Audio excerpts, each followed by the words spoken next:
جو بڑا مہربان نہایت رحم والا ہے۔ رات کی قسم جب وہ چھا جائے اور دن کی قسم جب وہ روشن ہو جائے، اور اس ذات کی قسم جس نے نر اور مادہ پیدا کیے کہ تم لوگوں کی کوشش طرح طرح کی ہے۔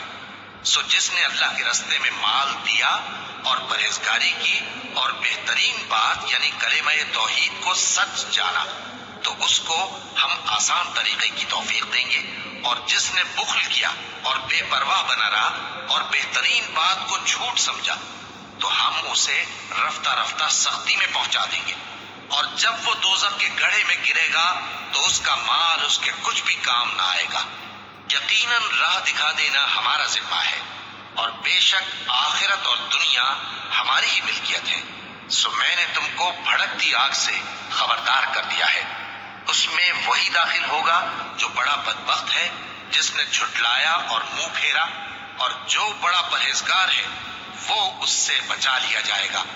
وہ جو اپنا مال دیتا ہے تاکہ پاک ہو، اور اس لیے نہیں دیتا کہ اس پر کسی کا احسان ہے جس کا بدلہ اتارا جائے، بلکہ اپنے رب اعلیٰ کی رضامندی حاصل کرنے کے لیے دیتا ہے، اور وہ عنقریب خوش ہو جائے گا۔